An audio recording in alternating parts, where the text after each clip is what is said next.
All right, emergency tickets. Let's talk a little bit about this.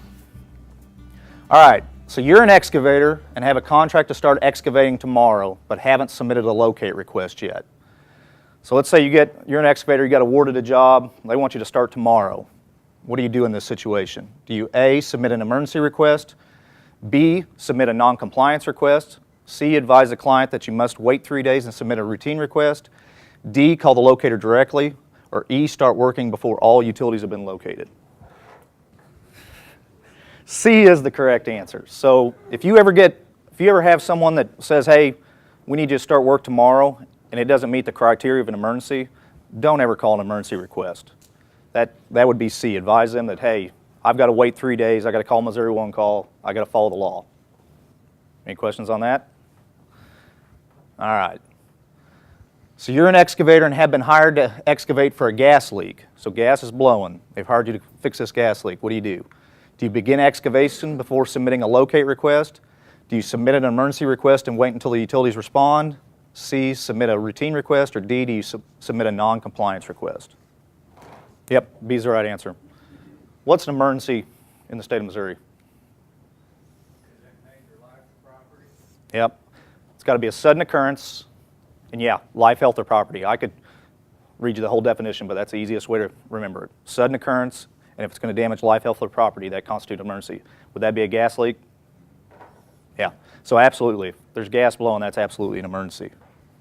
Guys, before we move off of that, Yep. we just want to make sure you guys understand, in this state especially, well, it's federal law actually as well, if gas or hazardous materials comes out of anything when you're digging on a dig up, you're required by law to dial 911, call the utility impacted, and call your local one-call agency, and that's us.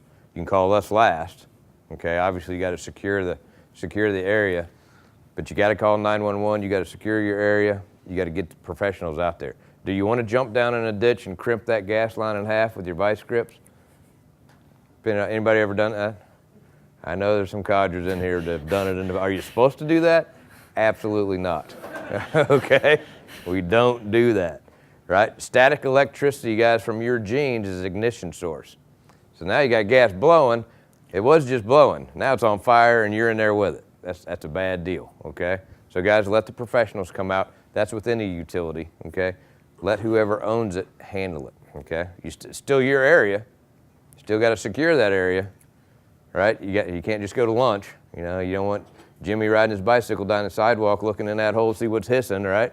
You don't want that to happen. So you got to secure it, but you got to dial 911, you got to call that utility, and you do have to call Missouri One Call back, all right? All right, so you're a utility and have an excavator submit an emergency ticket to repair a water main at 8 a.m. So let's say you're the gas company and you get an emergency from the water company saying, hey, I've got an emergency due the next morning at 8 a.m. What do you do if you're that utility? Do you contact the excavator within 2 hours and advise them that if it's not an emergency, if it can wait until 8 a.m.? Contact the excavator within 2 hours and advise them that you will have their facilities located by 8 a.m.? Send them a bill for unnecessary emergencies? Show up by 8 a.m. to locate instead of calling the excavator? Or report that excavator to the Attorney General for submitting unnecessary emergencies? What do you guys do in that scenario? All right. We get a lot of talks about this. B is actually the right answer. Is a water leak an emergency, guys? Does that meet the definition of an emergency? Yes, absolutely. So, we get a lot of talks if it can wait till 8 a.m., why did they call it in? Why didn't they call it in at 6 a.m. and have it due in 2 hours? Is there times that it's not safe to dig in the middle of the night? Say if it happened in the middle of the night, is there areas we maybe don't want to be in? Is there times where maybe waiting on material? Guys are just giving you a heads up notice that they're going to be out there in the morning. But a water leak still constitutes an emergency. It was a sudden occurrence, and it could damage property and everything else. So it meets the definition of an emergency. They're just giving you more notice. 15% of you answered D, show up by 8 a.m. to locate instead of calling the excavator. If an emergency ticket gets called in, you have to respond within 2 hours, no matter what. No matter if it's due at 8 a.m. the next day, 2 days from now, whatever. You have to respond to that by 8 a.m. A response is, like he just said, you could pick up the phone call and call them and let them know, hey, I'll see you at 8 a.m. tomorrow morning. But you have to respond to that within 2 hours. Doesn't mean they have to be on site within 2 hours. They just have to respond to it. Does that make sense?